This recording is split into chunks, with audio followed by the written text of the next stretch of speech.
Alright, I wanted to hop on here and just give a little different picture of what I'm trying to do right now from maybe what comes out with the text version of my GoFundMe that's currently going um, for um, essentially what I'm calling it is a kind of druidic training um, for myself.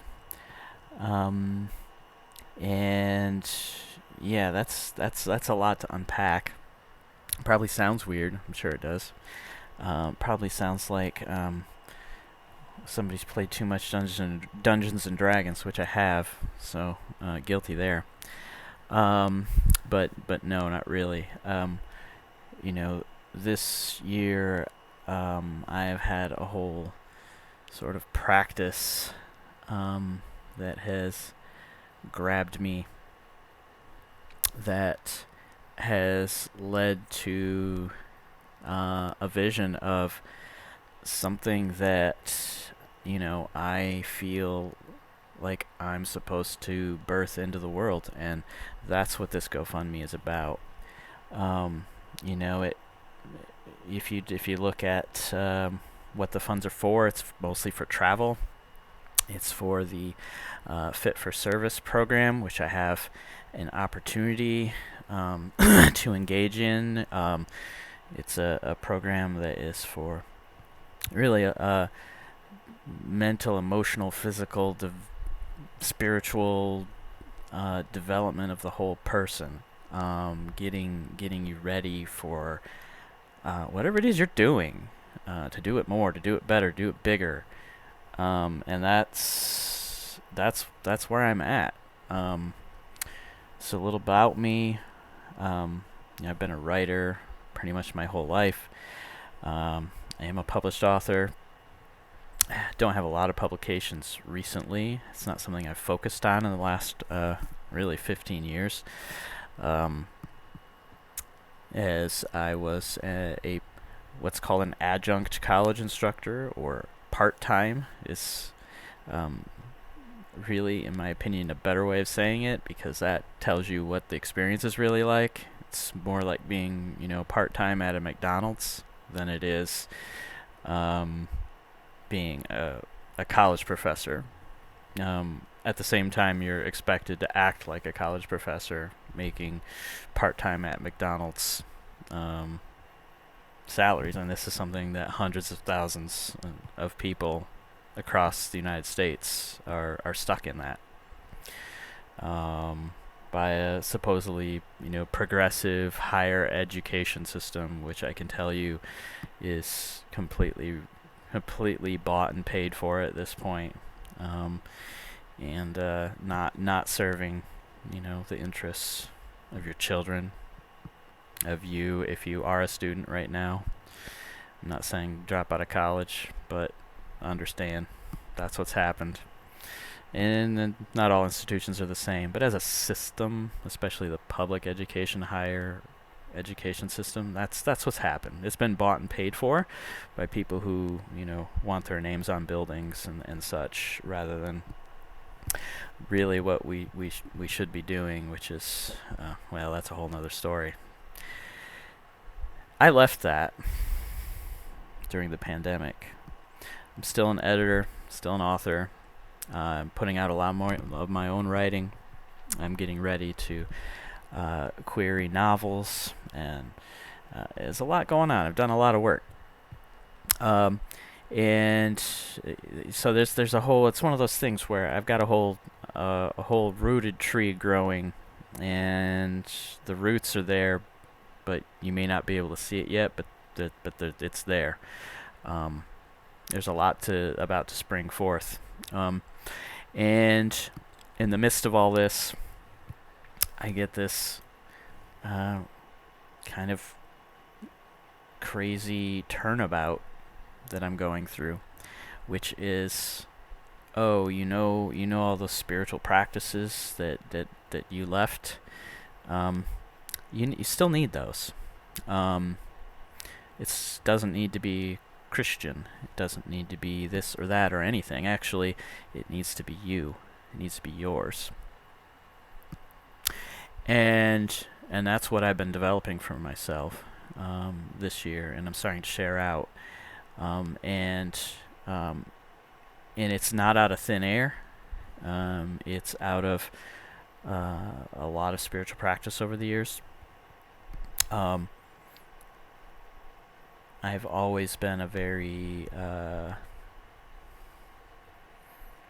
what's the term for it?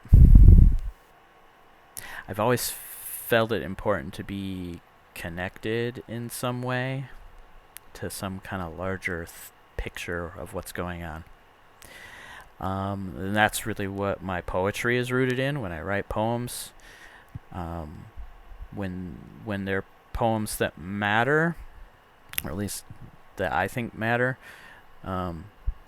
it's not really me. And I've known this for a long time. And when I really started hitting on poetry, that people were like, "Whoa, that's different than what you used to write. That's cool. That's saying something." Maybe I don't even know what, but I can feel it, right? I can hear it, and it hits me. When I started to do that, it's because I was opening myself up to something bigger. And the best word I can use for it is channeling something, channeling energy. And I know now that that energy comes from a beyond that I don't exactly understand, but I know it's there. And there's a whole lot to unpack in that. How does this all relate to this GoFundMe? Well, just to let you know that this is a path that I'm on. And this GoFundMe is to continue to develop along that path. And to start to embody and enact things in the world according to a vision that I'm receiving, that's developing, that changes as I go. I want to be clear about that. You can go to that GoFundMe page and you can look at all these details. Any of that might change, to be honest. That's not really the point. The point is to get on the path and start walking.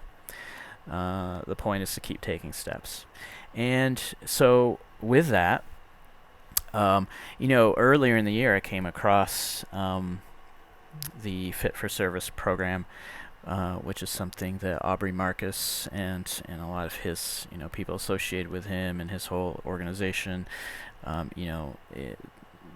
they've developed and they put out, and it's really about developing, I think, leaders and developing people who are on a particular path, and it really called out to me like, oh, I want to do that, and it was already close, so I thought, well, 2024, but they opened it back up for the last half of the year for some people to apply again, and I didn't apply before, but to apply, and I got in. I applied, I stepped out in with sort of a trust of like, hey, I do not have the funds for this.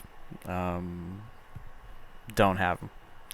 But I'm going to try to do this because I think it's something that is, it matches my path. It will push me further along. It's going to provide me with lots of connections. And that's something that I'm very about. I'm all about connecting. That is my main mission. Like, that is what I do really well. And what I do effortlessly is, hey, you got this gift, you got this thing you know how to do. I know somebody over here who needs that, and they got this thing, and they got something you need, and hey, that's what I do. And that's what this whole thing is really about. It is partly about me developing myself and my capacities, and as I put on my GoFundMe page, extremely about my physical capacities. I was sick twice during COVID, and ever since I've had really big struggles with energy levels. It's turned around this year, and I'm getting there. But the types of things I want to do, that I see myself doing, things like going to the Amazon, getting into the rainforest, seeing what's really going on there, sharing that out, helping to connect other resources to that situation. Building awareness, all these types of things. That's gonna take. I gotta be, at a better place. Before COVID happened, I was, um, probably a year before COVID happened, I was in the best shape of my life. I got to get back to that at least, and I'd like to even get better. So, and that's one of the things that Fit for Service is going to help me do. It's going to push me. I'm going to get coaching, and yeah, it's going to be intense, and I need that. And I'm ready for that. So, and it's a really a weekly, online coaching with a couple of in-person events that really kind of bring it all together. And so, yeah, that's the main thing I need funds for right now. I need those funds, honestly, by tomorrow. And I'm not there yet, so I'm putting out this call. If you watch this, I want to give folks maybe a little different view of, okay, but why would I do this? What am I really? Because what I see is, what I'm asking for is for folks to invest in me, whether it's $3 or $5 or $10 or $50 or 500. It doesn't matter. But I want people to do it because they go, oh yeah, I see what this guy's trying to do, and I think I'm for that because we do live in a world where what we've decided is we're going to have money determine what we value. And agree or disagree, that is how it works. So if I'm to succeed on this path and keep going, I need folks to show that yes, this is something we also value, and we want this thing to happen. Well, what is this thing? Eventually, I foresee an organization where we're providing connections across the world between all kinds of different practitioners, experts, people at work in their local communities, people at work tackling big problems. Things like, the loss of the Amazon rainforest, things like, okay, how do we address these wildfires that are happening? I mean, wildfires, a natural thing, it happens, but also we're clearly exacerbating this problem. How are we going to fix this? And really focused on connecting to older traditions, older ways of being in the world. I don't for a minute subscribe to an idea that we're just going to humanity's just going to decide to oh, let's go just live out in nature, not have cities anymore, and not have digital technology. And no, that's not going to happen. But it's time to.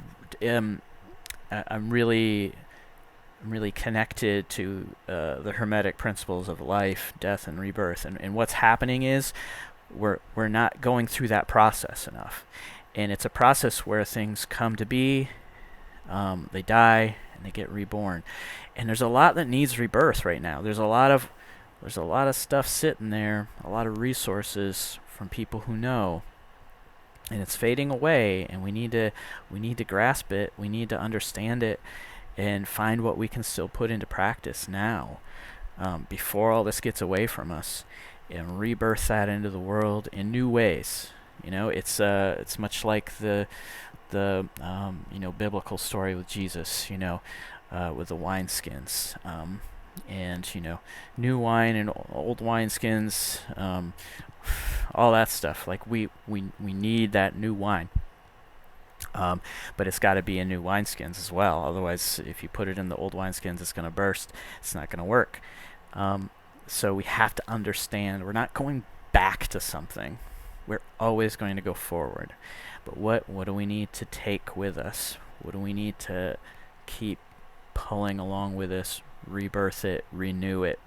Also, then with it, what are the things that have to die? There's stuff that has to die. And a big part of that, frankly, is the petrodollar. It's the energy system. We are living at a time when we have decided, really, everything is energy.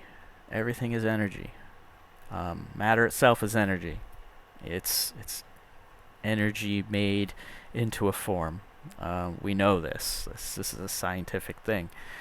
And we don't understand completely how it all works, but we know that's kind of a foundational thing here. So how ironic, at a time when we're coming to know that more and more and more, we're all subjected to a centralized system of where all the energy comes from. That's something we got to get away from. So these are the types of problems that I see, human beings, number one, want to tackle. We're frustrated because we don't see anybody actually tackling it. And so therefore, what do? Do we just sit back and do nothing? Do we hope governments are going to figure it out? Do we keep seeing ourselves as not the government of the countries we live in, which is a big problem? Like, you are a part of the government of the country you live in. If you're not participating in that as much as you can, then you are leaving some of your power behind. I'm not saying it's all perfect. I'm not saying that governments are perfect. But too many of us aren't participating. So what can we do? What can we actually do? Well, there's a lot we can do on the ground. There's a lot we can do in our localities, our communities, regionally, and then broader too. And one of the things that we don't have is we don't have an easily accessible database of what's going on and where in the world. And it's truly ironic because we have this, internet, this World Wide Web that we could be using to share this type of information completely openly, people on the ground, wherever they live, sharing what they're seeing. I'll give you an example. I was camping in Holland in May, and just a tiny section of beach, there were so many dead birds and animals. And it was clear to me some of them were and I'm not an expert in this, but my opinion of what I was seeing is these are mostly animals choking on plastic. Just in this tiny section of beach, not a big section of beach. And I mean, a 5-minute walk of beach, and there's just dead animals, and then you will go back the next day and there's different dead animals. It's just okay. So what do you do with this? I'm not from Holland. I'm not from that local community. Well, what if we had an app where I can pull up that app, take pictures, report what's going on, connect it, to basically a Google map, and all this stuff starts to percolate. And everyone who's on the app is doing this, and suddenly all this information is starting to percolate up. What if also we start building a network of people living across the world, in every community, people who are equipped and trained and have know-how. Some of them already have this. Some of them we build. It's part of the process of what I'm looking at, really building a community, okay? A network and a community, okay? A network of resources and a community of people building those resources and making use of those resources, so that when you go to that beach and you see that happening, you put in that information, and other people are also putting in that information. It percolates up, and we see it, and we go, oh, we got to deal with that. People got to go there. We don't not get scientists involved. I foresee this being scientists, environmentalists, all kinds of other experts. We got to have people who are experts in healing of all types, not primarily. We already have a medical establishment, a pharmaceutical establishment that's frankly failing us. So I'm very, just gonna put that out there, very much looking at alternatives. And yeah, we start doing things. We start coming together, and there's no one solution to any one problem. We go there, we start building community. We have get-togethers. We get people together in the same room or the same space, virtually as well. And we start tackling these problems on these local levels. And as we see them also then at these local levels, they're going to percolate up to where we see the regional, to where we see the national, to where we see the global. We're going to have a visual of these things. And so why me? What is it about me that can do any of this? Well, I've had a lot of experiences throughout my life. Pretty much any time I start a new job or I'm in a new space, I'm all about meeting the people there, listening to them and talking to them, figuring out, okay, what are the things you're seeing here? Because, once you get established in a workplace, everybody knows there's problems, right? And people are willing to talk about it, but we don't do a very good job of fixing things very often. Well, that's what I've always been about, because first thing is okay, people notice stuff. Problem is we don't respond. I'm a responsive person. I get frustrated at times because I'm so responsive. And then I do have this thing in me, which a lot of us have, like, oh, turn off because I can't fix it. There's nothing I can do about it. Well, we're way past the time for that now. We're way past the time for that. So I believe that. I have a drive for that right now. We've got to do things, and I see the effort that I'm starting as just one that's going to connect to all kinds of other efforts. And I'm not going to go into all those right here because I need to keep this short, but short as possible. I want to cut this off. But just understand I have a passion for this. Also, the last thing I want to point out, I have been the chief executive of a nonprofit member organization. And anyone who knows about member organizations, you have to be responsive, you have to be a listener. And where you go as an organization depends on the people in that organization. And essentially, that's what I'm looking at building. Not so much necessarily an organization where people are paying money into it, although that may be part of it, because we do need to share resources and move resources to where they're needed, clearly.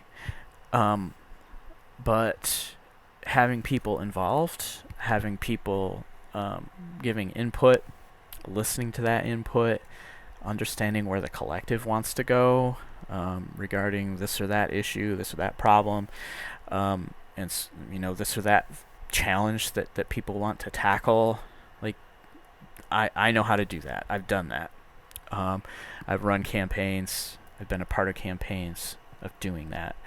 And I love that stuff. So this is right up my alley.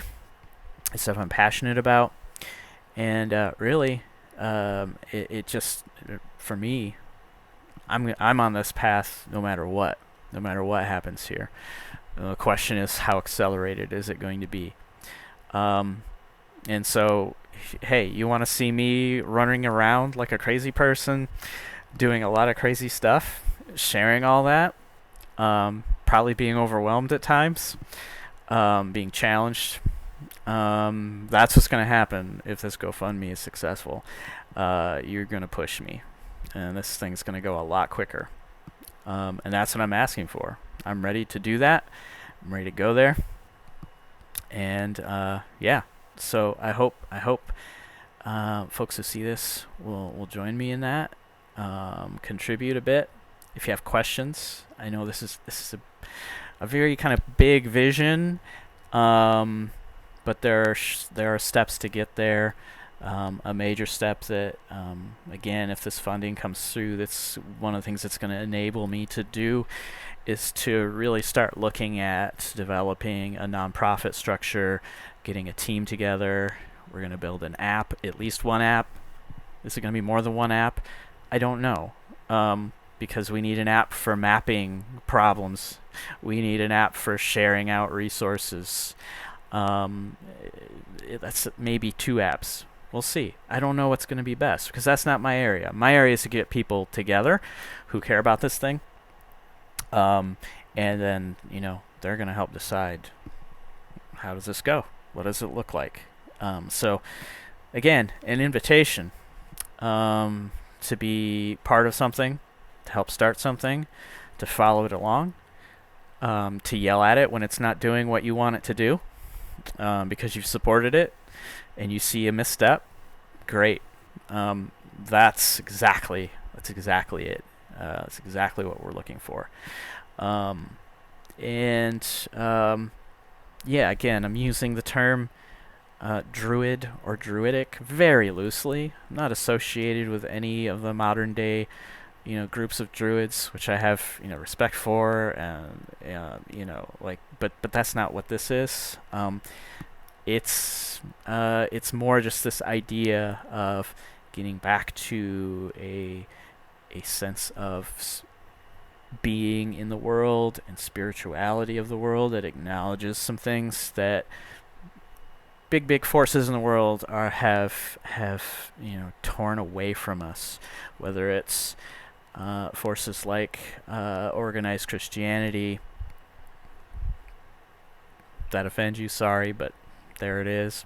Forces like nationalism and big governments with big huge armies and all kinds of these types of problems.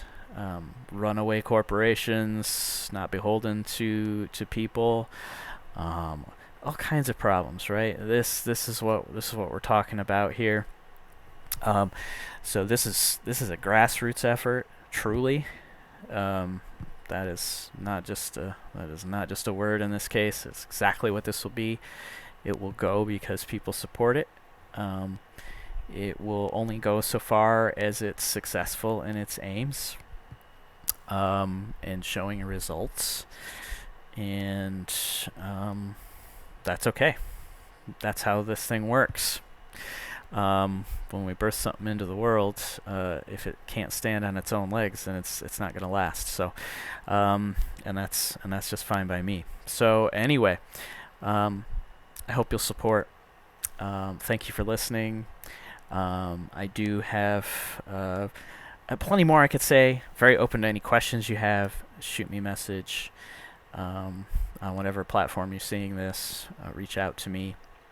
You can shoot me emails at thinkingstump.northnews@gmail.com. Be well.